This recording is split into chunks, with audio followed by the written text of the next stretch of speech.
Good morning. Welcome to SOGCast number 20. Today we are joined by Robert Graham, who ran recon missions out of CCS. And as we get started, again, we always thank Jocko Willing Productions for making these SOGcasts possible.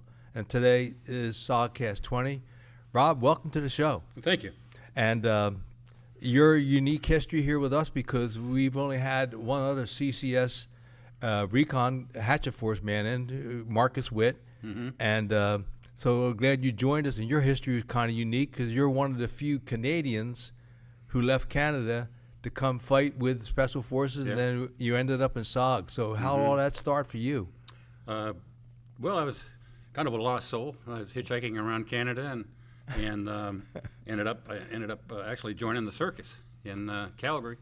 Traveled with them until they went back into the U.S. and they wouldn't let me in the U.S. So I ended up buying a 59 Carmen Ghia, and I drove down to Acapulco, hustled there because in the circus, being a barker and doing what I was doing in the circus, I learned how to hustle pretty well. And so I was living down in Acapulco for a while, living off the Canadian Navy. Sailors would come in. That was their R&R place. Sure. And so I made a little living there and stayed there for about a year, I guess, thereabouts. Excuse me. And decided, well, I better head back up to Canada. And I was traveling with a guy who had just gotten out of the Army. And man, that sounds pretty interesting. So I stopped off at Buffalo, and went into the post office, went into the Marines thing there, and I said, well, I want to join the Marine Corps. I want to go to Vietnam. And he goes, oh, outstanding. He said, but, and I said, I'm from Canada, and, oh, sorry, we don't take Canadians, and there's a bunch of reasons why, but we don't take Canadians. And I went, oh, man, I really had my heart set on doing this sort of thing. And he said, why don't you go down the hall? The Army takes anybody. So I did. I went down the Army and signed up. And they did? Yep, I signed up. He said, well, what do you want? Because you could pick your MOS, more or less, I guess, volunteer. Yeah. And I said, well, I want to be that guy. And it was that Robin Moore and Braden Bray poster and all that, And he said, well, I can't do that, but we can get you airborne and infantry. And I said, okay, let's do that. So I did my, Fort Dix and AIT and all Benning, and ended up at Bragg and Training Group, excuse me, in a training group, and I ended up going through COMO. So back then you had to go through code school. So the first part of COMO is I'm doing the old dit stuff, and I pass the code school, as does this you other had to Canadian. Get the 15 words per minute. Yeah. So I got that, and then the other Canadian and they pulled us aside, and they said, well, we can't let you go any further in COMO because you don't have clearance, because from now on it's codes and sure. And CAC pad, one-time pads and radios and stuff. And I go, oh, man, that just makes no sense at all. So they ended up putting me in O&I. And so I went through O&I. Anyway, graduated. I guess there's probably about 50. And O&I is the Operation and Intel course. Right. Yeah. That's fingerprinting. Yes. Interrogating, and just what a trip. So went through the O&I course. Got about 15 of us were graduating, if I remember right, and almost all of us fifth group went to Vietnam. Excuse me. Landed in the Trang. And what time frame here, Bob? I'm guessing March. March 69. About March of 69, and so we're sitting on the guy sitting on the bunker watching, minigun. Never seen a minigun fire before at night, which is cool, isn't it? Yeah, very cool. And the guy says, well, you've all volunteered for the CNC projects, so Oh, thank you. Did you know you volunteered? No, you're all volunteers for CNC. And so they split us up. I went to South, and the other fellows went to, Central and North. We arrived at Bamituit, and they said, well, thanks for being here. You're volunteered for Recon Company. That's outstanding. And so I ended up Recon Company and got assigned to Team Pick right away and stayed with Team Pick for a year and a half. A year and a half? Yeah. Whoa. Like I said, I only ran 2 operations with other teams because they needed me, but everything else was Team Pick. Wow. Yeah. So that's quick forward, because that's different. You didn't get the chance to volunteer. You had already volunteered unbeknownst to yourself. Yeah, how many times you volunteered to get through to that far? I mean, for the Army, for Airborne, for SF, for everything, But I volunteered, man. Love it. So yeah. So welcome to Bamituit at CCS. Yeah. Indeed. Mm-hmm. And so, who was the CO at the time? Was Curly still down there? I kind of lose track. I know is that Hetlinger? Is Curly the same as Hecklinger? I'm not sure. God, I'm drawing a blank. We Yeah. called him Curly. So, anyways, Curly was arrived- there. Hecklinger Sure. was there. We went through a bunch of sergeant majors. Billy Waugh was there. Brock was there, and the other sergeant major was the fella that, and he's the guy that went from Bangkok and tried to sneak into and got murdered. He tried to sneak into Laos to try to rescue POWs. Oh, And he got murdered, and they found his body, and they brought his body back. Oh, damn, I'll think of his name. Matamoros was also sergeant major. okay. And so you get on RT pick. RT pick. The team leader was Fred Winters, and Everett Coffer was the 1-1, and I was the 1-2. So what was it like? So was that a yard team? Yeah. Nung? Yeah, no, yard Monte team. yards, Yeah, okay. all yard team, all Rade tribe. Rade. Yeah. And how was that coming in from Canada? Welcome to RT pick, and you're dealing with Monte yards. Well, not really wasn't new to me. I'd been my dad's career military. Okay. And lived overseas, and he was in the diplomatic corps, so he's a military attaché. And so I'd lived in New Delhi, India, and various places. You've been around the world. Yeah, so I was pretty good dealing with locals. Certainly. So, yeah, that was Another skill set that helps. Yeah. Absolutely. Yeah, used it all up until I retired 2 years ago. So very good. So you're on the team, and so initially, how much individual training? Because you were the new guy on the team. Did they break you in, or did you find yourself running a mission pretty quick? Right away. Yeah, and in fact I was a radio guy, and so I said, hey. I really don't know anything about radios because I wasn't allowed because of the security clearance. So I don't know anything about these secret pads and I think they called them one-time pads. Yeah, one-time right. Pads, right. The CAT codes. CAT codes. Yeah. And Fred Winters said, shit, that's bullshit. Come here, let me show you. Yeah. And so Here's your radio. here's your and radio. you never and use Morse code again? You never use Morse code again. Here's your radio, the Prick 25. Right. And right. Here's the pads, and so. Yeah. And we were in the field real quick, and then we came back. I really don't remember anything about the operation, and I don't think we even got in contact. But we came back, and we might have, but I can't remember. Yeah. But anyway, Fred quit and said, I don't want to do this anymore. A lot of guys do that, as you know. Oh, yeah. And he said, I don't want to do that. So he went down to Quan Loy, down the launch site. And so Everett took over, and I became the 1-1. One mission, 1-1. Mm-hmm. Indeed. Moved right up. Yeah. Yeah. Instant Yeah. promotion. Instant promotion. You spent all that money from your pay raise? Yeah, really. I did buy a Rolex. You did? Yeah. Well, that's our SF. A lot of the SF guys had the Rolexes and then the Ring. the ring. I got to have the Star Sapphire. I didn't get that. But Me either. Yeah. No. And we got our Seikos. So I'm cheap. The Yeah. Seiko, self-wound. Yeah, You could read it at night. Yeah. It's a better watch. The Rolex is nothing. All it is flashy, and it sure as hell doesn't tell time well. Maybe they're better now, but Yeah, maybe. yeah. So moving right along, because you had some missions that, as time unfolded, they were historic in nature from some of the odds you came up against. And as you move forward, you get used to the base, your team is good. And so Everett was the 1-0. Yes. And how'd it go from there? So what was the first mission where you, like in my case, I had 4 missions, including a couple in-country things, just as practice missions, where no CIB or nothing, because there's no enemy fire of consequence. And so your first mission, you didn't get fired up. Right. Yeah, I know that. I think that. But after that, I ran over 60 different operations. You kept track of that? You had that many? I lost track, but Yeah. I know it was over 60, and I was over 30 as a 1-0. Really? Yep. And I said, I started keeping track, and I don't know why, but I just happen to remember it was over 30, and it was over 60 total. Maybe you had And, to do it for your air medals. You had to keep track of going across That's the a fence. bullshit medal, isn't it? And, I mean, it really is. All you got to do is fly 25 times, you get an air medal, Indeed. Okay, yeah. But you got to document it. I remember I had to keep my Yeah. flight log. Yeah, I got a couple of those. Yeah. And then, but I would say of all the times, I can't remember any time, maybe once or twice, where we did not get in contact. Sure. You know, we were in contact all the time, and usually right off the LZ. Oh, is that right? Lots of times, right off the LZ, got in contact.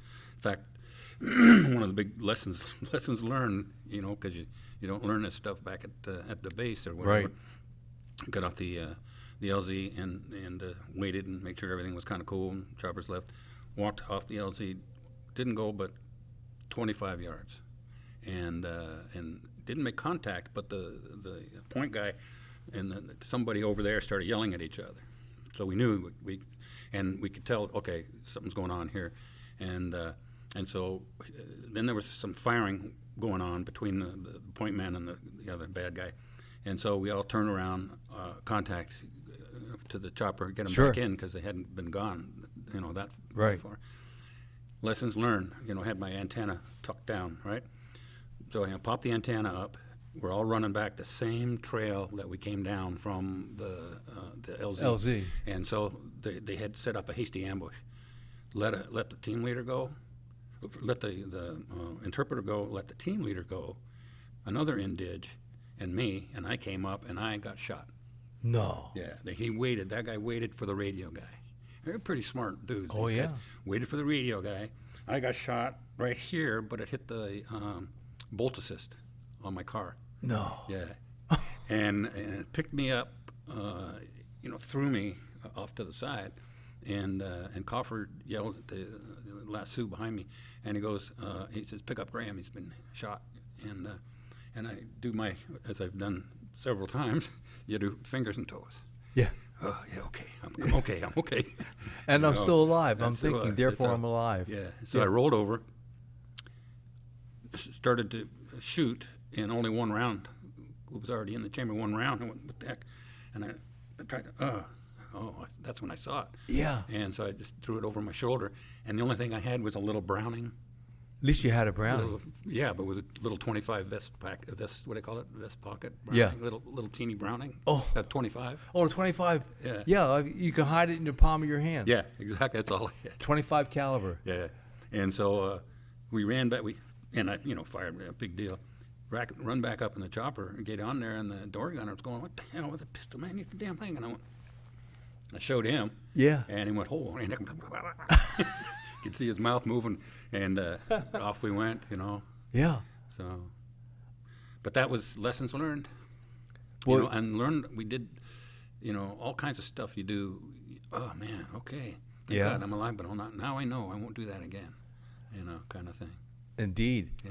And so you and Bill Deasy and trying to think who else.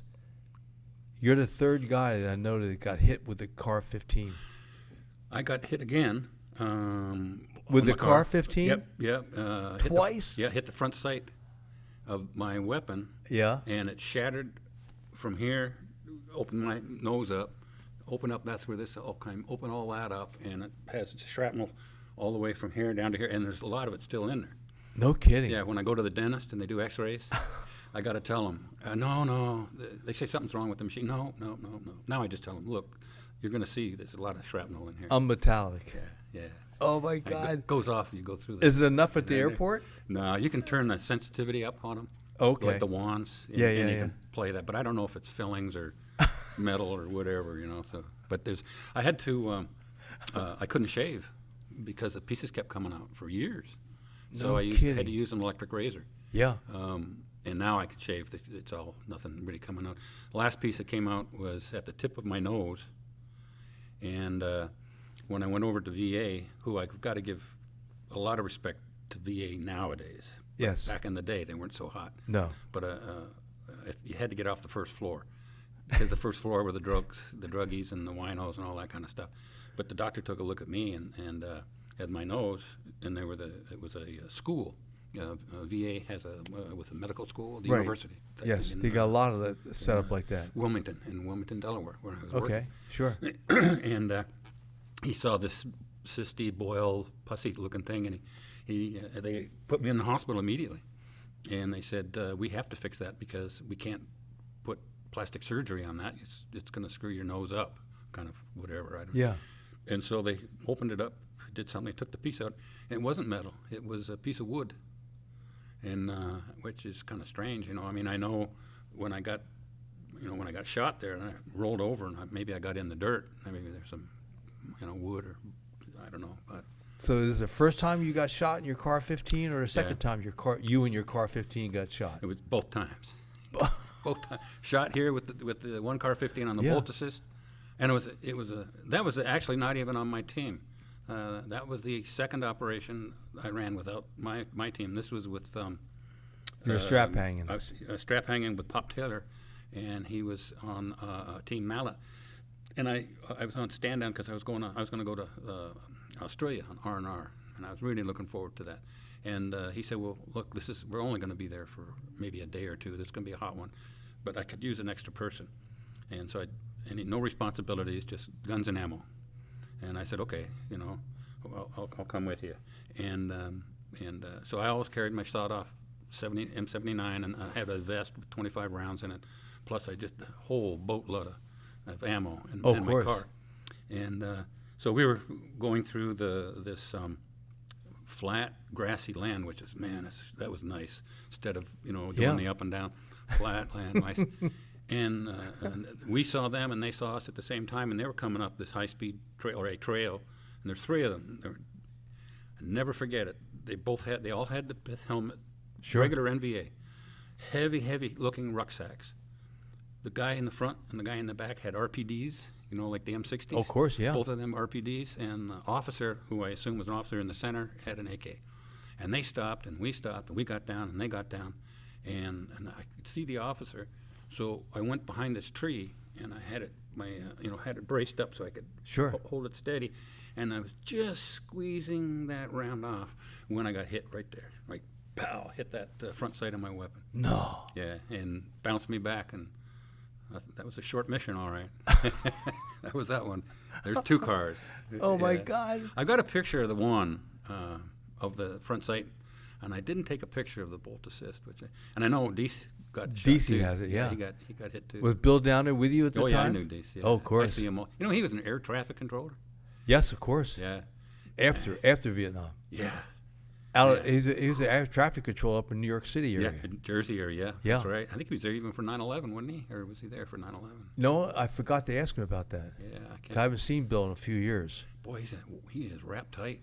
And be an air traffic controller, I said, wow. I love him to death, man. Well, and just for our listening audience, when Bill's story on that, the History Channel had a production called Suicide Missions. And then they changed the title to Dangerous Missions, the BPC, because suicide after 9/11 just didn't sound nice. And the History Channel changed the title. But more importantly, Bill's story was he's getting extracted, and then the helicopter gets shot down and lands on him. And he survived a helicopter landing on him. I mean, actually getting shot down. Yeah. And then when he gets, they finally get pulled out, on ropes, the door gunner had him, or the medic, and they were just holding Bill all the way back. Yeah. And it's like, oh man, one of those crazy stories. But you know, not many guys like you get your car 15 shot twice. Yeah. And Bill was one of those few that had a helicopter shot down and lands right on top of him. But somehow he survived it all. It's amazing. Yes. And there's no reason for it. Is it no luck? rime or reason. Yeah, is it lucky? I don't know. Either it's your time or it's not. Yeah, that's right. Yep. So as you going on with you get back to your team. So was there any time to rehab? You had to get sewed up. The medics took good care of you, or did they actually send you to a hospital nearby? They sent me to flew me to Cameron Bay, and so I was at the hospital at Cameron Bay. Yeah. And I woke. All I remember is I was on the table. And I opened my eyes, and big spotlight. And I figured, man, it's like a heaven, you know, like You died and gone to heaven. I got to heaven, and not exaggerating, the doctors' heads came in, and then I saw the two doctors come in, and one guy went like that. No. And oh man, I thought, that's. I'm not pretty anymore. Yeah, you know. And he said, what kind of nose do you want? And I said, I just want my nose back. And he said, well, I don't know what kind you had, so I'm going to give you a little ski jump. So, no. But they packed gauze up inside, and then sewed me up. And I was there for, I guess I was there for about a week. And then they wanted to send me back because if you get a head wound, you automatically go back to the States. Oh, is that right? Yeah, and I said, oh, yeah, okay, yeah, whatever. And they were pulling this gauze. Oh, that was painful because it's crusty and it all solidified inside. But they're pulling the gauze out. And I've gone through this operation several times since, so they don't use gauze anymore. It's a little plastic insert that they can, make it work. But anyway, I kind of looked around and I packed up whatever I needed to pack up. And I don't know how I managed, but I got a chopper ride back to Bamituit. And instead of going back to the States. No way I was heading back to recon. So I went back to Bamituit, and the recon, the company commander kind of said, "Hey, Graham's back." So he said, "Graham's coming back." So I must have gotten in touch with him to get a flight back or somehow. Yeah. Anyway, he went to the recon guy. He said, "Listen, his face is busted up pretty bad, Ben. Don't make fun of him. All right, let's treat him okay." Because we know what a sensitive guy you are. And so they all started laughing at me. Right? Of course. Of course. So anyway, it's interesting. I forgot about Dees. Yeah. Yeah, indeed. Yeah, so you get back, you heal up a little bit more, and then when's the next time you find yourself on the ground with the RT pick? I don't know how long it would take me to, because I was pretty well patched up. It wasn't that. I mean, this is all sewed and this is all sewn up. Still got some scar. I grew a mustache because I had the powder burns from when my weapon got hit. I guess it must have fired, or something, because there was a black, like a tattoo mark on my upper lip. No, but that's why I grew a mustache. But I was back out pretty quick. I mean. So the next mission you went out and did not get you and your Car 15 shot? Correct. Yeah, this one I probably ended up getting in contact, but it was just another one. I don't know what we were doing. Indeed. We did wiretaps and trail watches and road watches and bomb damage assessments and stuff.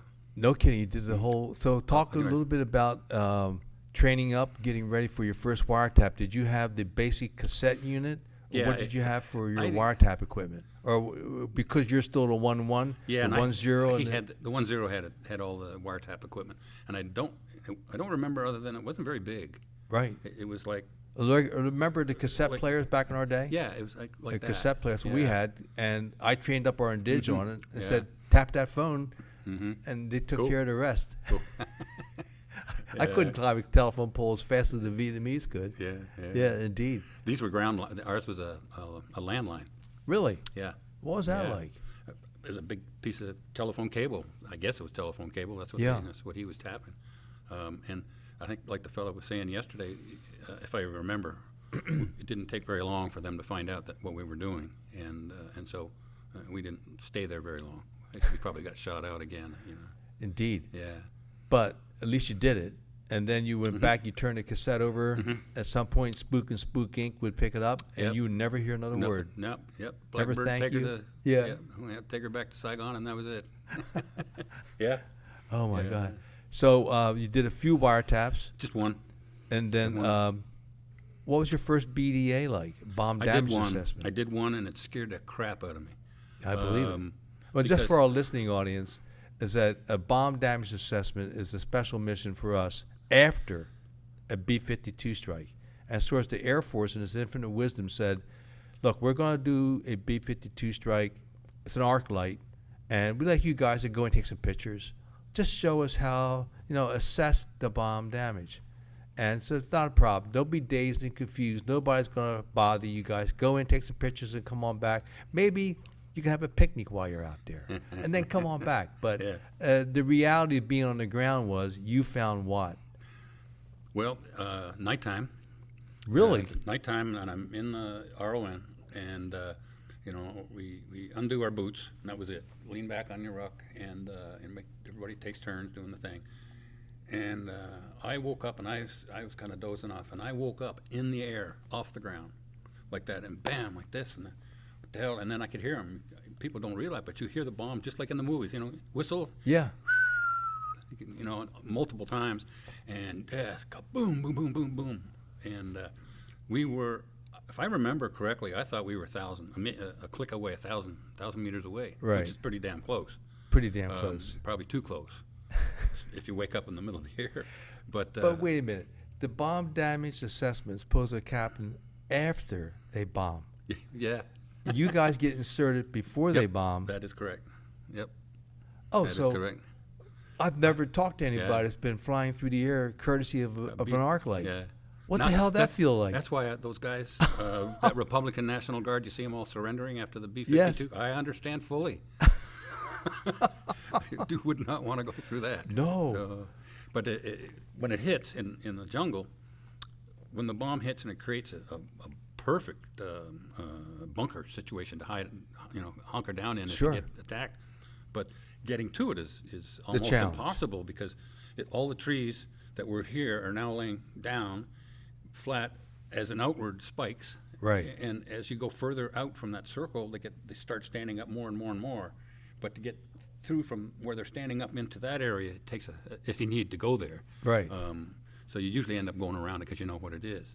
But they don't last very long because the bad guys have sent in their folks to rescue who's been shot, and so we got shot out of that one pretty quick. We went towards that first thing and got I can't remember how it all happened, but we got in contact again and beated and back and got pulled out. I don't know whether we got pulled out by strings that time or not. Yeah. And so the majority of the times you're down we had the 20th Special Operations Squadron, the Green Hornets, the Air Force, and Love then you them. had the 195th, and Yeah. with Don Hassey and his boys. And so those were your main units that you had supporting you at that time? Yes, that's it. We had the 20th SOS, loved them like brothers. Oh, we yeah. all hung out together. Didn't hang out with the 195th guys that I remember in Quan Loy because Quan Loy was just a launch site. Sure. More or less, Not a launch site to go out to the A-team to launch. Right. But they had their own thing, and they didn't really hang out with us for no particular reason. They may not have been able to get into our little compound. 'Cause Right. right in Quan Loy was a big base compound, or base area. And Yeah, then 'cause I'm not within- familiar with that. So that's where your launch site was at for CCS. One of them, yeah. Sometimes, inside the Quan Loy was our little concertina area. Right. That, and they probably couldn't get in. Sure. It wouldn't be allowed. But that was one of the, and it's like a pre-launch site, I guess. Okay. I don't remember actually launching out of Quan Loy, but you'd get to Quan Loy and then you chopper out to an A-team somewhere, Budap, Buprang, or whatever. Oh, you went to And Budap. We were there. Yeah. We lost that FOB 6. And I don't know, that might have been the one up north, but there's all the A-teams that are strong in that area were places that we would launch out of. And Well, then I don't know about you, but we learned later that Budap had been closely almost overrun. Mhm. And that A camp had all kind of, we just flew in there because the 20th was there. Yeah. And we had Thanksgiving dinner with them in '68 after a mission. And years later, we learned that Budap was really hotly contested. Did you ever get any extra peripheral action like that? No. But straight in, and then Yeah. you launched from one of the A sites. Yeah, we'd launch from the A Oh, sites. no kidding. Yeah, they were that close. Yeah. So yeah, we'd launch and go in. 30 miles. Yeah. Yeah, is that about right? I don't know. But the interesting thing, or the thing about us, as you know, the U.S. government had made an agreement with Sihanouk, I guess he was the head of Cambodia at the time. Oh, yeah. Allowing there was no aircraft, No nothing fixed was wing. no fixed wing, nothing was allowed except choppers and a small recon team, and that was it. And so we didn't have assets, other than the choppers. And, of course, the 20th had those miniguns. Yeah, when they worked. Yeah. Yeah. Well, they were kind of new. It's like the old M72 law, Oh, yeah. When they work, they're pretty good. When They they were. work, yeah. When they were. When they work, yeah. The people at the Langvay at February of '68, when they got overrun, they learned that many of them didn't work, Yeah. and they figured out why later. But it's like apparently they came in with the shipment and they dropped them, and so it disconnected the key connectors. So a lot of the laws didn't fire. Yeah. Here you have a tank in your sight. Yeah. Click, Yeah. Bunker. click, click. Yeah. There it is. Yeah. Oh my God. Yeah. But I got off point there a little bit. So you Just launched from rambling. those sites? Yes, indeed. And we know we had we used the Green Hornets, and their minigun worked perfectly for us, unfortunately, at that time. So you had times when that was an issue, where they'd come flying in, and all of a sudden, all you'd hear would be the click. Yeah. But I guess I can, and it may not have been the Green Hornets. It might have been the 195th that had. Did they have miniguns down there? Yeah. Yeah, maybe theirs didn't work. I can't remember. Could have been either one. But there had to be a moment in time where you're on the ground, you're in contact, you asked for a gun run, you didn't get it, and so meanwhile your team is there fighting on. So how big was your team when you usually ran? Would it be a 6, 8 man or? No, I try to go with 5. 5. Yeah, 2. Me and one other American, and my 3 yards. Okay, and we were all pretty tight. Real tight. Yeah, real tight. Had a good team, really good team. And sometimes we'd go with a bigger team if it needed. Or I'd take an extra American if he's brand new, and he's going to be a new guy on my team. So I'd take him so he could learn. Right. And, honestly with you, half the time he ran that one operation and quit. So I ain't doing this anymore. And it was all, as you know, you could quit if you wanted to. Oh, yeah, it's volunteer. That was seriously volunteer. And you didn't want somebody on the ground like what Lynn Black came up against. His 1-1 was prayed throughout the entire mission. Never fired around in anger. Yeah. And you don't want that. No. You got to have guys that are able to work the car. That's it, man. So what was your basic, with only 5 men, what was your basic load that you carried for your web gear, weapons? My sawed-off 79 had 20, I think it's 24, it's either 23 for some reason, or 24 rounds, probably 24. Okay. And I'd take, depending on the operation, I'd take HE, and probably about half HE and half flechettes, which I don't think they issue anymore. Really? Yeah, I think I mentioned it to one guy, and he says, they outlawed them or something. And then you have one CS for good luck, just in case you had to break contact? Could have been, I can't remember. We had... but 24 rounds? 24 rounds, yeah, 24 rounds on a sawed-off M79. Indeed. Yeah, and probably... For your car 15 you had? I'm thinking 400. Okay. But that's a heavy load. Oh, yeah. So it might have been a little bit less, but I always went heavy on ammo. And you always carried your 25 Browning with you? No. I gave it to some other guy. I got rid of that. Actually, I didn't have anything else. My sidearm was my sawed-off M79. Sure. And so when you're just moving on routine patrol, you would have like a flechette round in there or something like that? Probably. Yeah. Probably. Yeah. And then. And my first magazine, like you said yesterday, was all tracer. Really? I didn't think anybody else did that. Yeah, it was pretty interesting. It's like aiming a mag light. Oh, yeah. You're right there. You're not missing, And if you shoot it down and you can watch it, walk up to them, and they see it, then they duck, so they don't shoot back. That's a plus. I never thought about that way. So the guy said, man, that burns up that barrel. I said, well, I'll get a new one. That's okay. Yes, those first 2 seconds, they're kind of crucial. Absolutely. If you don't get fire superiority, just kiss your ass goodbye. Yeah. That's why my yards all wore pith helmets and AKs, and I wore a pith helmet. Oh, is that right? Which is kind of goofy, as tall, skinny as I am with a pith helmet on. But all you needed was that 1 second where they hesitate for a second. What the hell's that? And then bam. Is he a Russian? Yeah, exactly. Yeah. I would love to have caught a Russian. I would have made lots of money on those. Oh, absolutely. Yeah. Yeah. Did you run into any other foreign troops, like the Chinese down there, or you just came up conventional NVA? Yeah. Did also the NVA recruit some of the Montagnards that came against you there? I think we had a VC. I think we had a guy on our team that was one of the bad guys, and I never took him to the field. Right. Yeah, and the other guys kind of nobody. I guess he kind of fit in a little bit, but nobody really liked him that much.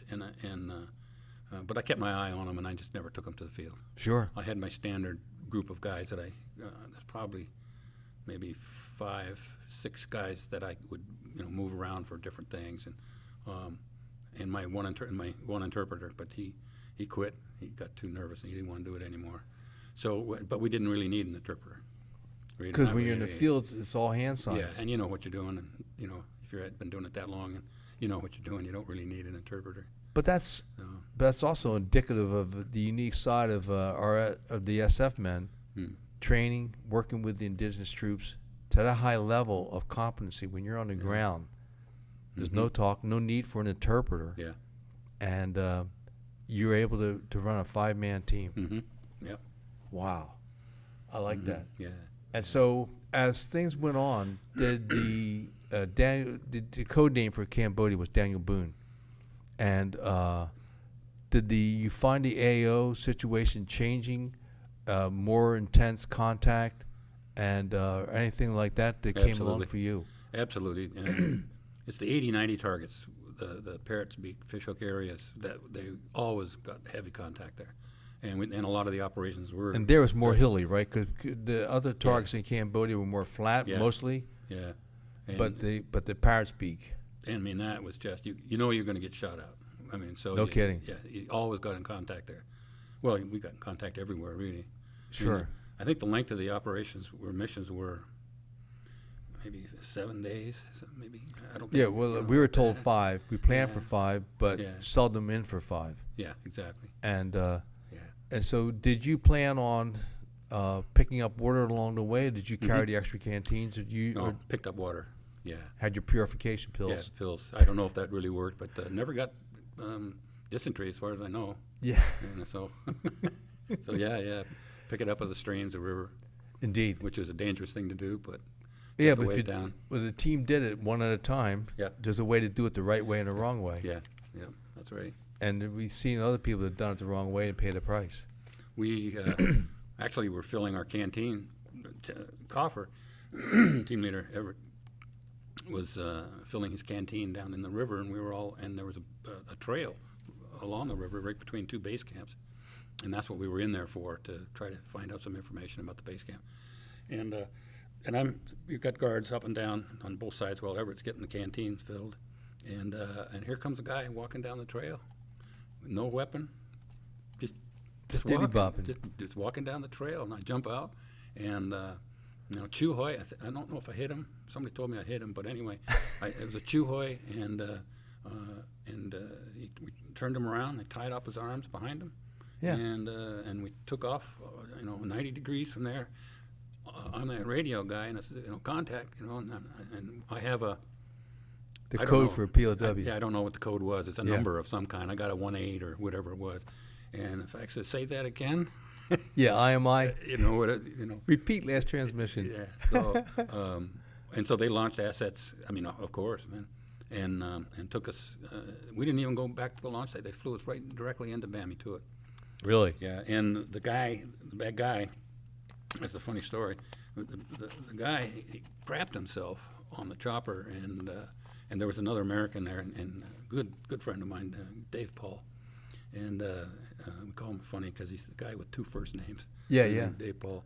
And anyway, he sat on him because he didn't want him jumping out or getting freaked or whatever. But he said, "Man, he shit himself."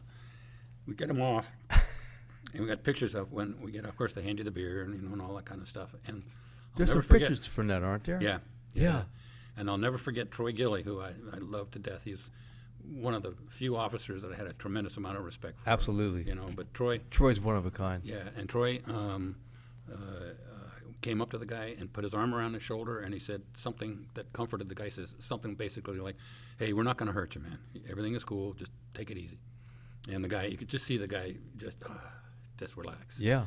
And so we didn't know anything about it, and they flew him off to Saigon or wherever to be, interviewed and interrogated, and ends up that he was a cook, and he was a head cook, and he was going from this camp to that camp, running menus or doing whatever, and so everybody came back and they started laughing. Man, you got a cook, man. Said, fuck you. But I got, but I got my $200 in 7 days in Taiwan. You got your 7 days? I got 7 days in Taiwan, which it's funny because $200 ain't gonna last long in R&R, and so I got hold of my dad. Yeah. Back in Canada, and I said, "Man, I sure could use some money. Could you send me some?" And he sent me $1,000 on Western Union. Western Union? Yeah. No kidding. Yep. So, what was your rank when you got in Vietnam, and when you got to your POW? What was your rank at that time? Were you sergeant? I had to go up to play coup to become an E6, and that was out. And so P- So when you get I'm in not sure, country, yeah. you come right out of training group. I think I went in as a sergeant. Didn't we all get there as sergeant? No. Oh, okay. Well, in my case, I got demoted before I went over, so I arrived as an E-deuce.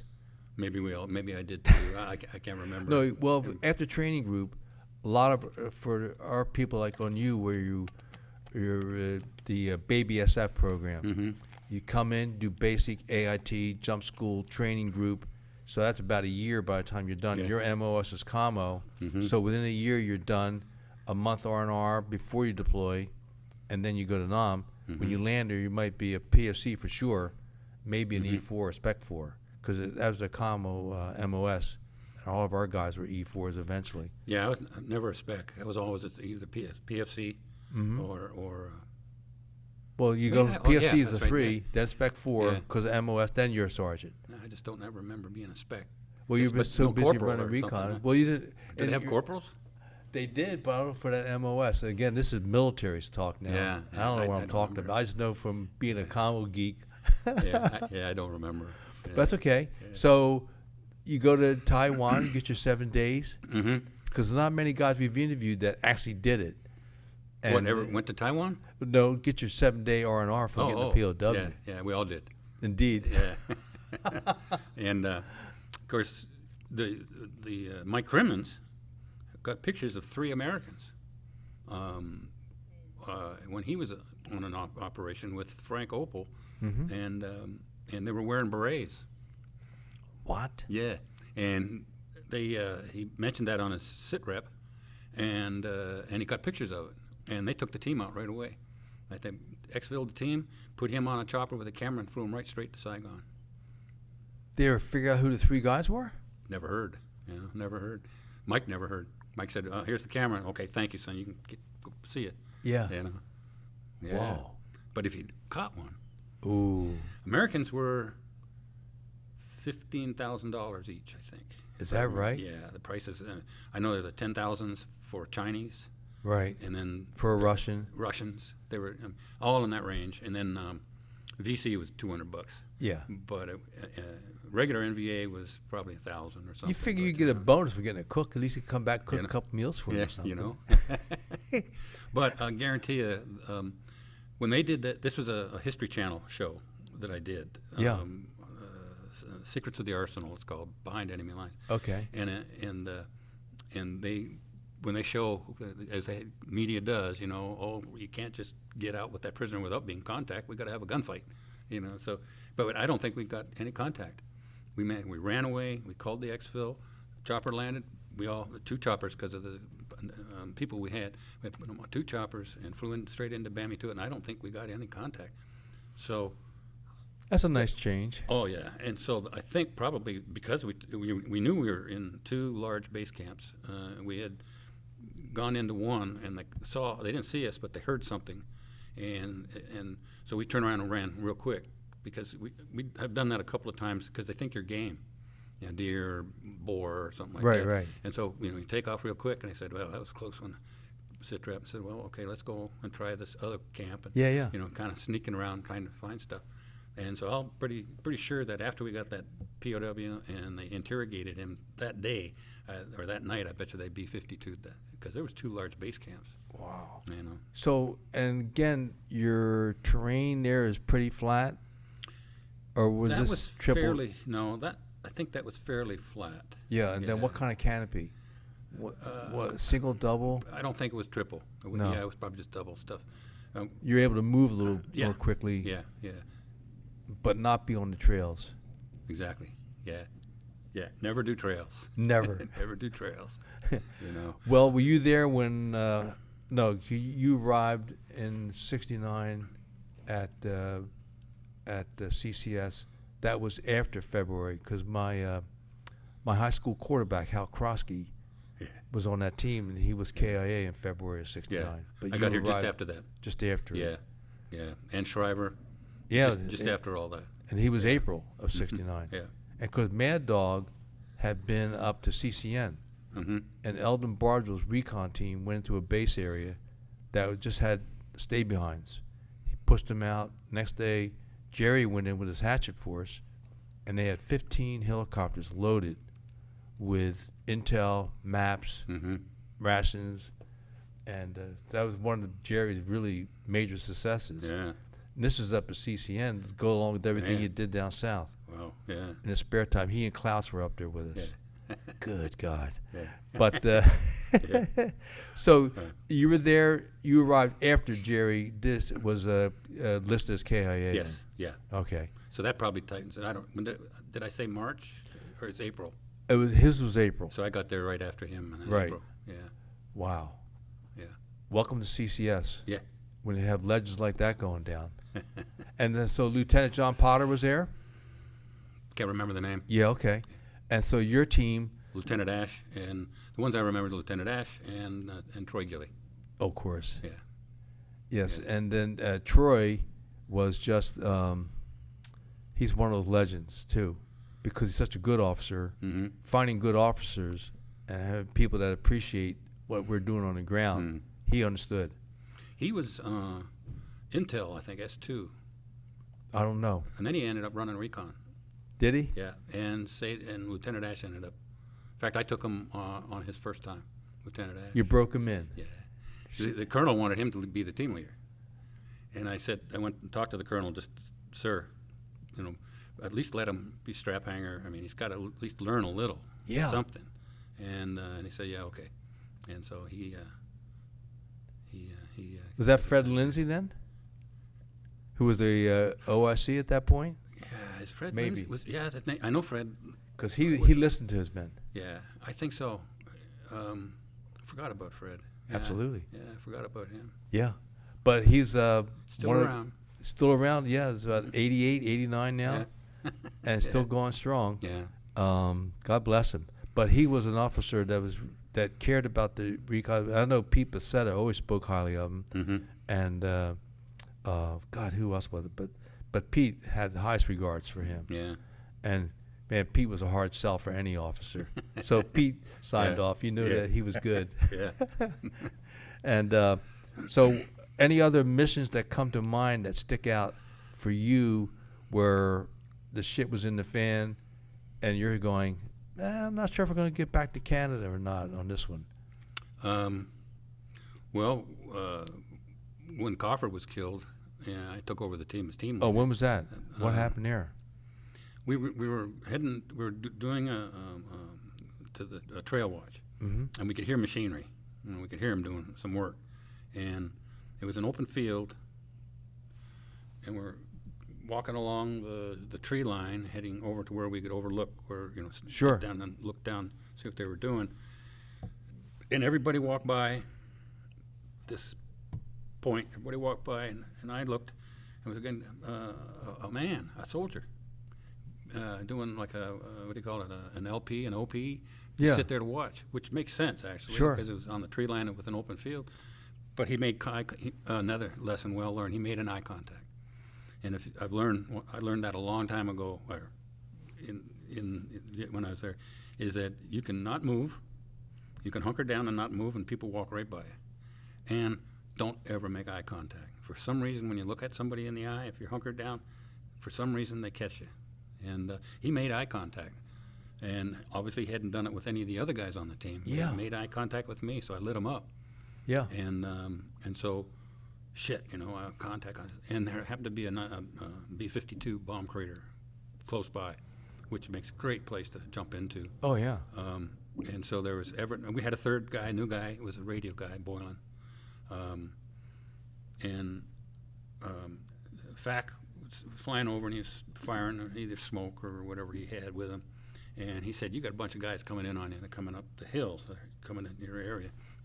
And so we got into a contact just off in the tree line. And all of a sudden, big explosion. And it just, it threw, when I came And to. you're in the bomb crater In now. the bomb crater. And something happened, like a grenade or something in the bomb crater. And it looked like meat splayed along a walk, like the bomb crater kind of looks like a walk, right? Sure, yeah. And everybody's just laid out around this thing. Yeah.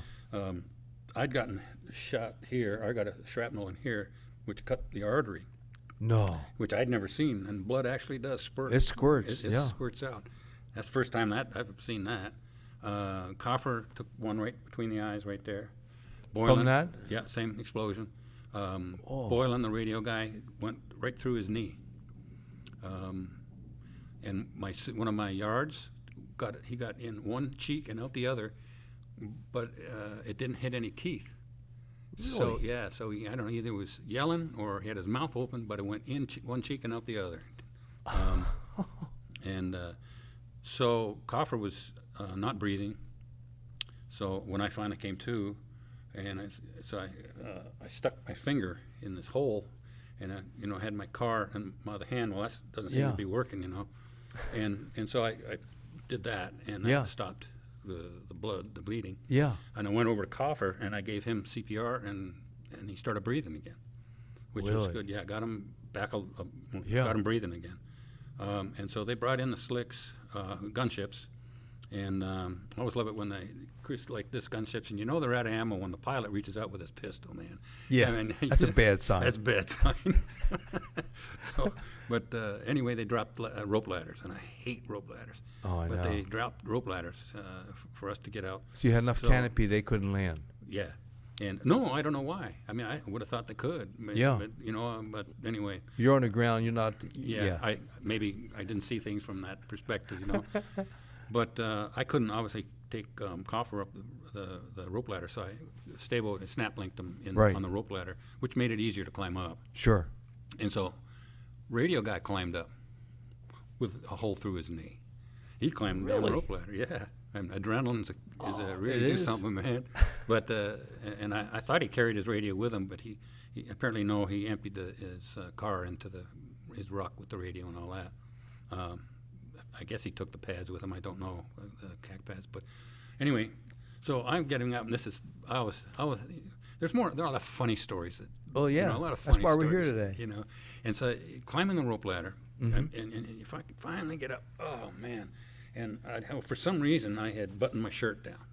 It was rolled up, and you didn't put a bandage or anything on the wound? No, I just rolled my thing down like that, right down like both arms. Sure. I don't know why. And I'm getting up the rope ladder, and I get into the chopper, and I do that, and I guess the blood had pooled up somehow in that my shirt. So when I like that, all this blood came out, and the prop wash coated the entire inside of the chopper. Man, all the windscreen in front of the pilots. But the thing that was funny is it coated the door gunner's plexiglass thing. Yeah, yeah. And he like that, and he just and he barfed, and barfed all over his mic. And somehow I know I shouldn't, but somehow that was just funny for me. I just thought that was funny. Oh yeah, and hearing your story today, it's funny. Yeah. So we went back to it was a southern launch site. So we went back into Quan Loy. And Coffer died that night. Sue went off to one of the the Vietnamese hospitals. Right. And they took care. They just bandaged this up, and I see. It's Did not they get much. the shrapnel out? No, it's still there. So, no. Yeah, when they were doing something, I took an X-ray for this arm or something. And it's not a big metal. It's just a real teeny little piece. Just enough to make you bleed a lot. Yeah, So well, thank God it wasn't too big, because your finger couldn't have worked if it was too big. Yeah. So anyway, it's still there. Yeah. My God. But I went to see the yards didn't get a lot of respect from the Vietnamese, as you know. Oh, and yeah. Especially if it was a Vietnamese hospital. I was worried about him. So quite rightly. And I went down to that hospital and made sure that he had what he needed to have and that he was good. Sure. And then also made sure his family was taken care of, making sure they got his paychecks and that kind of stuff. And Kit was the one that was shot through the cheeks, and he was there for a week or two, and he came home. And, man, just another day. Another day in SOG. Paradise. Yeah. So what did you see in terms of escalated efforts against the recon teams or the AO toughening up? I guess they were always tough. I never really noticed things. I mean, it got worse and worse because worser, as especially down in the 80-90 series. Yeah. Now, when you say 80-90, I think of the the Paris Peak area. Yeah, Paris Bacon Fishhook areas, and And I think what a lot of the stuff was kind of weird. A lot of the stuff, they wanted us to take soil samples and Always. tree Vegetation. vegetation and stuff, all the stuff prior to the invasion. Oh. Because that's I can't remember where they invaded, but I think it was in that Parrots Peak area. Oh, is that right? But I'm not sure. Yeah. Somebody'd have to correct me on that one. Right. So what was the difference? Because Parrots Peak and then the other area, what was the difference between the two? I don't think they're both hot targets. Bad. Yeah, bad targets. It's the same as the ones up north. There's bad targets. Some might be a little easier than others, but they don't need you to go in the easy ones. No. You know? Bad. And I can't remember. Some areas were flat, but I didn't really do too much on the flat areas. I mean, it was nice on the flat ones because it made it a heck of a lot easier. But it's just the ones that I hated when Got a you're hump. climbing. Oh, and you're climbing by grabbing some branches or the base of a small twig to try to pull you. Oh man! And that's just, and you get to the top. Welcome to the jungle, baby. Yeah, ain't that something? Get to the top, I just fall back and I got to take a break, man. So in April 70, I went home. April 70, you could have gone home, but you said, oh, I think I'll hang around just a little longer. Yep. So when your D-Rose came up, what happened? Because a lot of people don't realize that a lot of our guys extended. Here's a funny story. So you can re-up. I found out for 6 months, and you get a cash. You get 30 days leave anywhere in the world, and a bunch of money. I can't remember how much. Yeah. But I can't remember. It was a good hunk of money. Oh yeah, absolutely. Yeah. Back in those days. Yeah.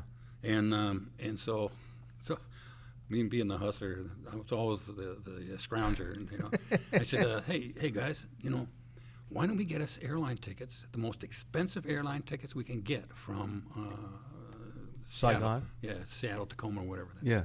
Oh, back there. Okay. You know, from Fort Lewis area, whatever that civilian airport is. And I said, so I was doing some research, or however I was doing that, and I found the most expensive ticket goes from Seattle, Tacoma to Tierra del Fuego, the southern tip of South America. And I said, now, what we ought to do, and there's 5 or 6 of us all re-upped.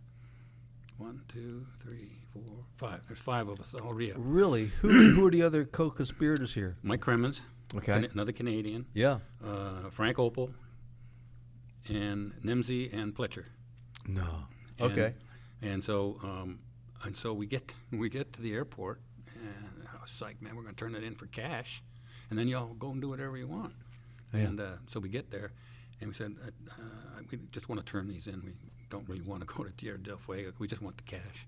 And she goes, I'm sorry, but those are military-issued tickets. I can't do that. Oh, no. And the hustler gets hanged. yeah, man. I said, and I'm thinking to myself, they're going to kill me, man. I said, you know, I mean, what are you going to spend your 30 days with penguins, man? I said, this is going to be a killer. So they, I said, well, you got to do something. She said, well, I'll tell you what I can do then. I'll exchange them for other tickets. I can't give you any cash, but I'll let you fly somewhere, and which is probably about the same, I guess. Too bad. The cash would have been nice, but. So anyway, I went home to Canada. Mike went home to Canada. Frank went to Miami, where he bought some property, and Pletcher Nimsey went to Copenhagen. Oh, and wow. Spent 30 days in We know why Copenhagen. they went there. Yeah, man. Indeed. Yeah. So you take your 30 days, you come bouncing back, pick up right where you left off with RT pick? Yeah, I went home. I re-upped, but I had just been wounded. Wounded again? No, this is when I got wounded in the face. I just got, I was just getting better from being wounded in the face. From the Car-15 Yeah. thing? Yeah. Okay. From them hitting the front sight. Yes, shaft sir. And all that stuff. Right. And so when I landed, my mom and dad were at the airport, and we all got home, but they got the family doctor came over and he wanted to do X-rays, wanted to check me out, and that's when he did X-rays, and he said, "Man, you're lucky because it didn't get my eyes. Oh, yeah. Like from here on down." And he said it's just not superficial, but nothing, no big deal. Wow. Yeah. If it ain't fatal, no big deal. Yeah, indeed. You don't mind carrying a little extra metal around. That's it. Oh, my God. So, it stayed my 30 days there with Mom and Dad, and then Mike drove down from where he lived. It was not too far from me, and then we drove back. I guess I can't remember where we went. I guess we just went to Buffalo, or was that another time? I can't remember. Anyway, they flew us back to Fort Lewis and back to RT Pick. Indeed. Yeah. So by then you come back, the AO is toughening up a little bit, and any particular missions that come to mind when you return for essentially a second tour of duty? Well, there's one that everybody talks about. I know they're going to want me to talk about it tomorrow. Indeed. Let's get a preview. Frank Opel was the other team I ran with. Yes, sir. With Team All. Got to fix that one in Auger. Indeed. At All. And he and I were playing Chinese checkers in my hooch. And I could tell something was wrong. He was down. And he goes, what's the matter, Frank? And he goes, I got this operation I want to go on. And my 1-1, I won't say his name, but my 1-1 doesn't want to go with me. Doesn't want to do it. And we had been imbibing. A little bit, of course. Oh, yeah. And Frank has his famous drink of Scotch and root beer. Scotch and root beer? Scotch and root beer. Oh. And I'm doing whatever I'm drinking. And I said, don't worry about it, Frank. Shit, I'll go with you. Yeah. And he said, yeah, I'll go with you, man. No, hey, it's your move. Let's go. And so the next day, I've got a picture of him that Jason has. Jason Hardy, right. Because I gave him all of my pictures. There's some classics in there. Yeah, and he was coming from the talk back to me, and he's got his floppy hat on that he always wore. He's got a grease gun for some reason. He always loved carrying that damn grease gun. That was his weapon of choice. Really? And he had his trench knife out, one of those brass knuckles with the blade, and he's like this, and he's looking at me and giving me a big grin on his face. And I go, what's going on? He said, well, we're on, man. I said, yeah, what? He says, yeah, that operation, you said you'd go with me? Yeah, well, we're going. I said, oh, all right, well, what are we doing? Well, we're going to parachute in. What? What? He said, we're gonna do a jump. I said, well, okay. And his little people were trained up to jump? Probably not. But his team were Chinese nungs. Oh, and yeah. I mean, he had a whole team of Charlie. Was it Charlie Chan or Jackie Chan's? Yes. I call him a whole bunch of Jackie Chan. These tough little guys. Oh, they're good. And so they gave us uniform helmets. The only difference was we had a smoke jumper helmet. It was like a football helmet with a big wire cage. Right. And so they roped up the 20th SOS, one of their Hueys, because they had, navigating at night. Roped Really? it up, yeah. And so they roped it up. So we're going to do a night jump, but we're going to do a practice jump. So we're going to go down to probably Longtan. Yeah. And jump into Longtan, so the guys can practice their navigating. So, okay, that's cool. So, and I can't remember whether they had a green light or somebody just said go or whatever. Right. But, anyway, word got out, go. So we all rolled out of the chopper. And everything went fine and landed and gathering up our gear. And then all of a sudden, the whole field that we landed in lit up with floodlights. And what the hell? And Frank said, hey, put your weapon down and put your arms up. And so we did this. We had landed in front of a Korean military base. Oh. And these are the rocks. Rock, oh yeah. Tough. I'm surprised they didn't shoot. But we put our arms up and stayed that way. A Jeep, the gate opened, and a Jeep eventually came out. We got loaded up in a Jeep or two Jeep or whatever. Took us back in to talk. Frank gets on the phone and to someone in Saigon. And this is your practice jump. That was our practice jump. In Saigon, and they came and picked us up, took us to House 10, and then and then brought us home on the and House Blackbird. 10 was a safe house in Saigon for SOG. Yeah, and the Spook Inc. would slum there a little bit once in a while. So we get back, and we're going to do a jump now. We don't now you're so qualified. Yeah, we don't need a practice jump anymore. Let's just go do Yeah. it. So what was the mission? You're going to jump into... Don't know I can't remember what the mission was. Yeah, because you're strap hanging with your buddy. Yeah. Yeah. And so, but I'm the 1-1. Yeah. There were just the two of us and three nungs. And so we land, we parachute out at night, I guess, some 30 miles in Cambodia. And damn nung broke his ankle. No. Yeah. So we hunkered down. because I was wondering what the hell are we going to do with the gear. It's like in the movies, do you bury it or like Yeah. what do you do with it? I don't know. The parachute Right, and riggers and all that everything. stuff. And you had an emergency chute too? No, No? no, it's the big award, not an award, the certificate that I got here at Bragg when they took all of us guys Yeah. who'd done combat jumps, 500 feet above ground level, car 15, no reserve, sterile equipment. No kidding. And 500 feet. 500 feet. And I've heard somebody say that they did it at 400 feet, but 500 feet is what our certificate says. You barely have time to get your chute open, Yeah. let alone do a PLF. Especially out of a chopper. Yeah, you because know? the prop bar's going to give you a little extra downward encouragement there. You'd think. So anyway, we hunkered down for the night, and they came and picked up his nung and all the gear and throw it in a chopper. So it was just a regular. It might have been parachuted in, but it was just. But it's still the first one. Oh yeah. You know, but it was just all compromised. So, and we didn't stay very long either. I remember we were only there one night, maybe two at the most, but we got shot out of that one, and they pulled us out. Wow. I don't So that's with the broken ankle? No, well, they came in and took him out. Oh, is that right? Yeah, they came in the next morning, picked up all the gear and the nung.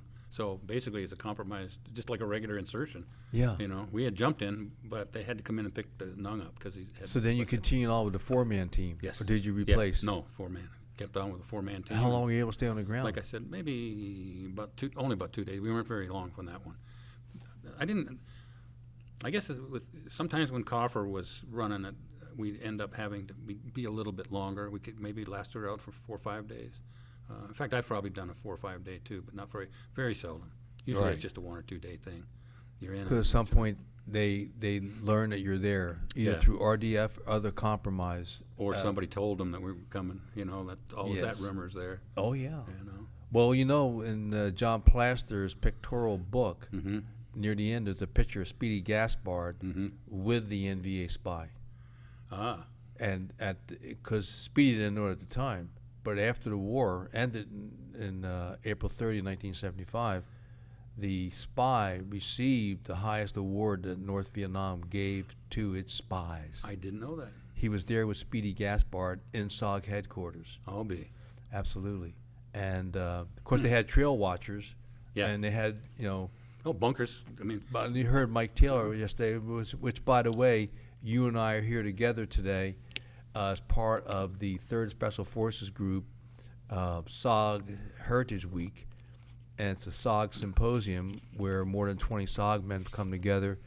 And this is November the 9th today, 2021, just for the record. And we're here to get a chance to finally meet each other. I heard so much about you and your legendary exploits in CCS, and so we're finally able to connect today. But while you're here, they're talking about that combat jump. You'll be one of the guest speakers today or tomorrow. I think he said they've got other speakers for the day. So he said he wants to talk to me about the silver pistol, the combat jump, and the bow and arrow. And all that. So Well, let's go to the bow and arrow before we go to the silver pistol, because the silver pistol. I tell you something that's funny. I didn't know what the word symposium. What does symposium mean? It's a gathering for an official gathering to learn, share. It's a gathering officially. Yes. Google it. Okay. Yep, that is the first definition. You know what the second definition is? What? A drinking party. No. Yeah. I'll drink to that. I thought, man. See, you would know that, Bob. Isn't that something? Ain't that something? Too funny. Yeah, that is funny. Yeah, we had spent. The biggest thing we could do is catch a POW. I Sure. mean, You were ready for another R&R. You hadn't had one in a while. We have our priorities, Yes. but they wanted the intel. I didn't give a shit about the intel. I wanted Yeah. my money and another R&R. Yeah. You know, and so we tried different ways. You know, Sure. how you do it, setting up ambush and stuff. How many different ones did you try? Tried 2.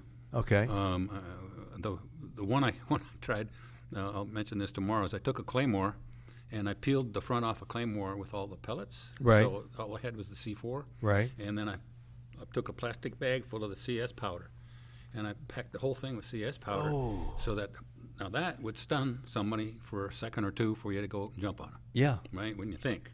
Yeah. And so coming down the trail and You're in the ambush position. They're Yeah. coming down the trail now. Yeah. How many is they? only 2. Ooh. It was perfect. That was perfect. Yeah. You know, and they had their weapons slung. Nice. We look like that. So, Yeah. this is going to be perfect. Fired the Claymore, and wasn't really expecting that kind of a blast, but it blew it was so concussive, it blew the powder over these guys. Didn't even bother them. Oh, no. Yeah, and so they turned around, and of course, and started firing. We all started firing, and we took off and got pulled out. So that was one of our. But see, that's trying to catch the POW. Of course. So okay, we could probably have figured that out. But I had a longbow with me. Yes, this is what we were trying to get around to here. I had a longbow with me, and on one mission, you just wait. So were you drinking at night to say maybe tomorrow I'll take a long bow and arrow with me to the mission in Cambodia? Yeah. Okay. A whole bunch of arrows. Yeah, a whole Not bunch just one arrow. and so, but I was practicing with I play with the yards. They had their crossbows, and we were shooting the little cardboard milk containers, and and I'd use the longbow. Yeah. Graham #1, same cinema, and all Yeah, that. yeah. Same the way they Very the cool. yards are. Yeah. And I said, well, let's take the silenced weapons aren't silenced. No. There's subsonic. Just still a little metallic all the rubbing. clack and all that kind of stuff. The only silenced one is those beautiful little Browning 22s. Wish I'd stolen one.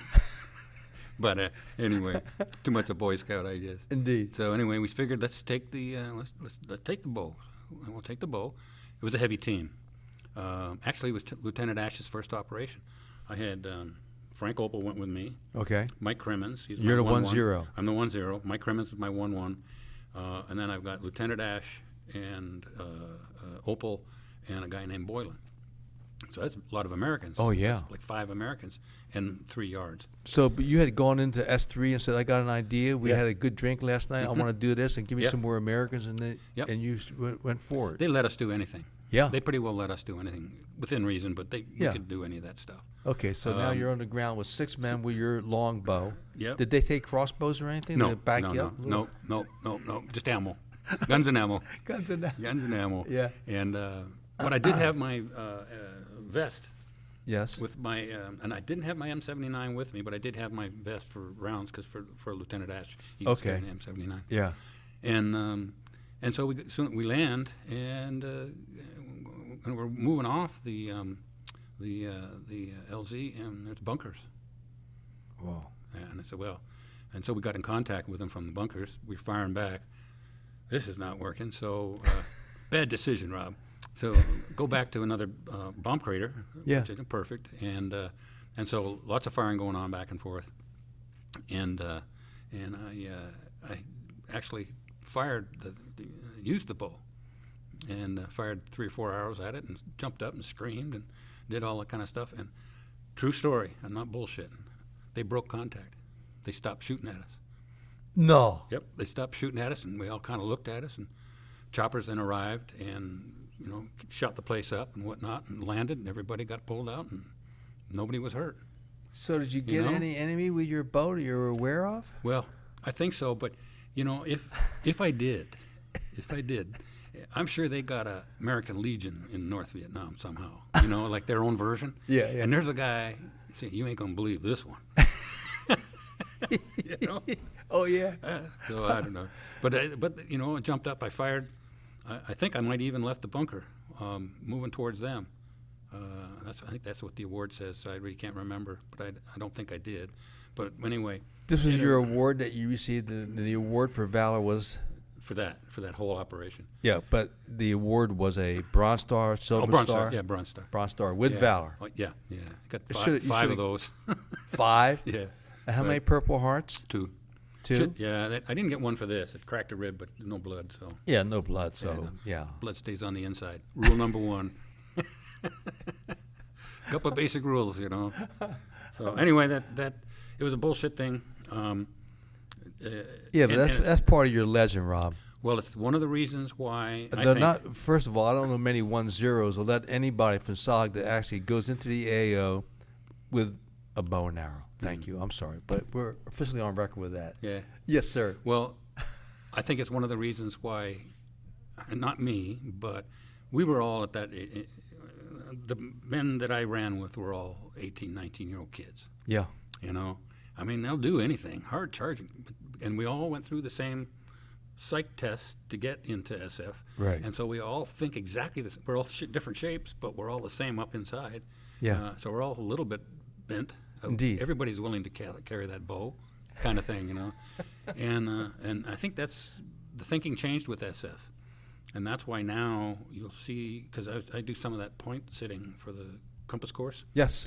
And I've done it twice. Along with Jack Tobin. Yeah, Jack does it all. He does every one. Colonel Tobin's out there. Hardcore, that one. Oh yeah. But hope he's not feeling well lately, but I hope he's okay. He came to the SFA Yeah. reunion. Yeah. He and Betsy were there. He's all dolled up in the tuxedo. Of course, Betsy looks. Yeah. She's a wonderful gal. Yeah. Yeah. I was supposed to be with him this weekend, and he couldn't come to our little get together because he was sick. He sounded real bad. Oh, is that right? But yeah, this is on Saturday. We better do a So, comma check when we get done. Yeah. So anyway, I think SF. I talked to Chris Crane, and he said nowadays I've noticed the SF guys are older when they come in going through the Sure. selection. They're more mature. They're all in their mid to late 20s. They've all had a couple of downrange, a couple Even of the operations. X-rays. Yeah. And then even the kids, I call it the high school, or call it high school. Yeah. Kids come in, right? They can come right out. 18. And so I was talking to a couple of them, and they seem to be pretty squared away. They are. they're, Today's Green Beret is just Yeah. amazing. Oh, the athletes. I mean, just it's no longer like it was when I was in. Indeed. It's just, and when I was in, I did a lot of work in Baghdad, security work at the embassies and stuff like that, and that's one of the things I've noticed. I've mentioned it to everybody, that the American military nowadays, even the truck driver. Back in the day, the truck drivers with us were, They look like cooks. Well, these guys, everybody in the Army nowadays is 100% professional. Oh, yeah. I'm just impressed as hell with the military. But And our SF troops in particular. So, Yeah. as we're heading down the wind-up trail here, talk to us about the silver pistol a little bit, because you earned it. And well, it's kind of strange. It's nothing big deal about it. well, yes, it is. But Well, it's a you're, big you're deal. being humble, Rob, Well, here. no, because I talked to you talked to Plaster, and I said, Right. well, how many? And I think they made 50. I think this is what he was saying. I think they made 50, and they actually gave out 19 to SF. The rest of them probably went to the generals and colonels and whatnot, right? And so I don't know how many people got them. See, he said 19. I know there are maybe 5 at CCS got them. Pletcher, Opal got one. Liberty got one. Anyway, And we're talking the Browning 9mm silver. yeah, that chrome-plated one. Right. It's in a nice little mahogany box with velvet and a little And they plaque gave with it your name to the SOG Recon guys at the end of your tour of duty Yeah. as an exemplary service. Thank you, sir. Yeah. Here's something for you to take home, show your grandchildren someday. Yeah. So I still have it. Another funny story. So I took it back to Canada. Yeah. And I've got all the documentation and paperwork, war trophy, authorized to travel with it and all. And of course, it was a lot easier back then. Get on the helicopter and on the airplane, and the pilot told the pilot, no, he said, just let me have it in the cockpit. And I said, yes, that's cool. Get off in Toronto. My mom and dad are there. I don't even mention anything to them. Like, it's in my duffel bag or in my whatever it is. Get back to the house, and I'm showing my dad. Mom and dad, look at what they gave me. I said, oh, that's pretty cool. He said, I think what I ought to do is I ought to take it over to the police station. My dad at this point was a judge.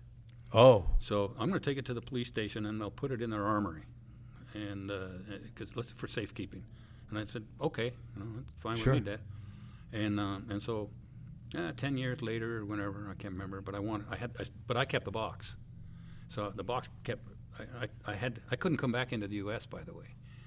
Once I was in Canada, they wouldn't let me come back in unless I got another green card. No. I was a Canadian citizen. Isn't that something? After all that time, after 18 months of serving our Yep, country, and couldn't come back. good old Border Patrol, huh? Yeah. So, and I had been deported several times because you can't hitchhike. If you hitchhike, they take it back to the border, and you got to sign papers and all that crap when I was younger. Anyway, so I got this box, and I got to get my pistol back. So my dad went to the police department, got the pistol out, and because I went to ATNF, and they said no, it's a war surplus weapon, is not allowed.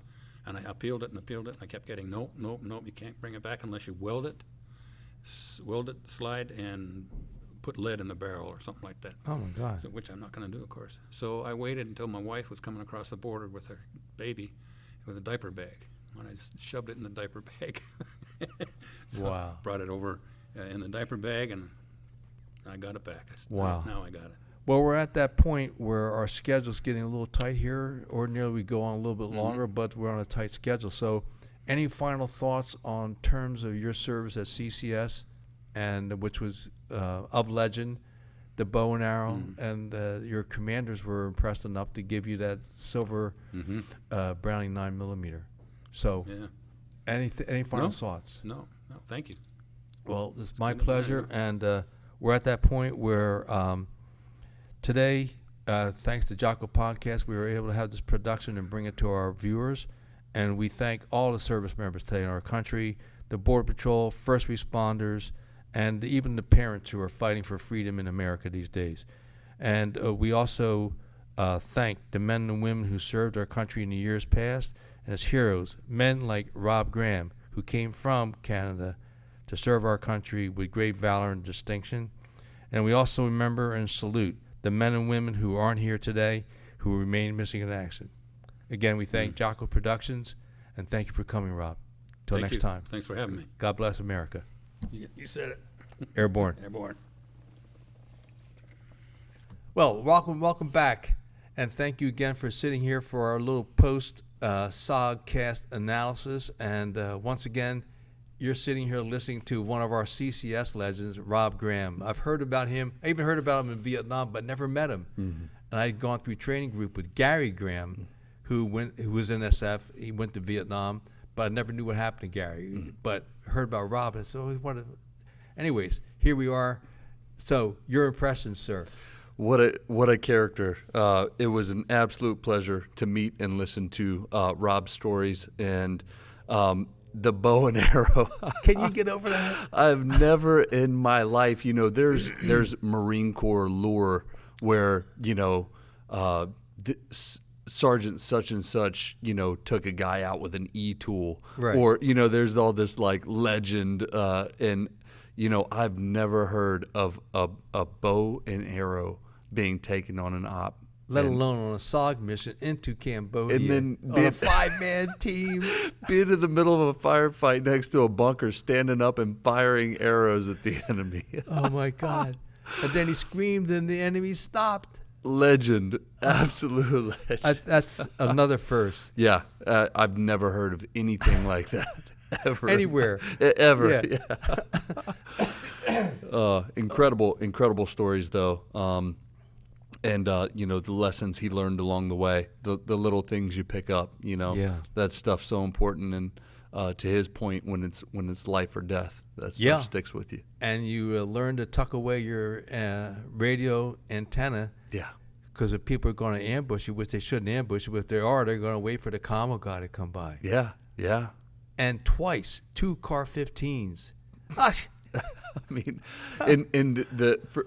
not only was Rob lucky not to have shrapnel hit above the nose, but if that round doesn't hit the front sight, it hits him. It's going to get him direct. Yeah, I mean, gosh, what are the centimeters between that round not hitting the front sight, and gosh, that's terrible how he took shrapnel the way he did.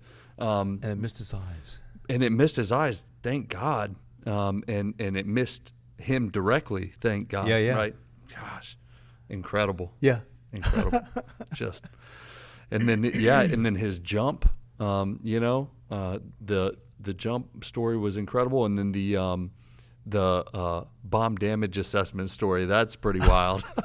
They insert him before the bomb. Before the bombs. That's another. I've never heard that before. Yeah. Oh, my God. To be on the ground. Because we've had big bombs where you do get knocked off. You know what it's like. Yeah. And, I mean, you get lifted off the ground, and it's just, oh, my God. But to be there when the arc light hits. In correction, Tilt, I don't know what that's like. No, okay. I don't know what it's like to be a click from a massive bomb. Well, I don't either. I've never been on the ground when an arc light landed. So, and thankfully, I don't want to be. Didn't want to be. And to come to, poor guy was dozing off. Yeah. You come to off the ground from the concussion of a massive bomb. Oh my God! I can't imagine. Well, I'm glad we were able to fit him in, and Me too, sir. that's one of our major SOG legends that came out of CCS. And to wrap up the day here on our visit, we're going to get back to the SOG Heritage Week here at Fort Bragg and 3rd Special Forces Group, and we thank them for moving forward with that at this time. Any final thoughts on Rob Graham, the first, the one and the only? Just an incredible honor and pleasure to meet Rob and to hear some of his very humble, Indeed. stories, but just massive exploits to a guy like me. Because a few years back, I reread one of John Plaster's books, and looking at the pictures, there's pictures he's talking about. I remember the pictures. I got to meet this guy at the reunion. Yeah. And so I tried to find him, and we just never connected at the reunions over the years. And so finally, here we are. And last night we got introduced, and here we are bringing them out for our SOGcast number 20. So glad we got to capture those stories from you guys. Oh, well, thank you for being a part of that. We appreciate it. And as always, we thank Jocko Willing Productions. Yes, sir. And his right-hand man, Echo Charles. Yes, sir. And with that, we will close out. And as always, once again, we thank all of our military today that keep our country safe, our first responders, all the law enforcement that are out there, particularly in communities where there is an effort to defund police at a time when the crime rate's going up here in 2021. We need cops on the streets, not being defunded. And we also want to thank the men and women who served our country in the past, the people like Rob Graham. And as always, we salute those that are still missing in action today. And we thank Jocko Willing Productions, and we will be back another day for number 21. Thank you again. Thank you, sir. Airborne. All the way.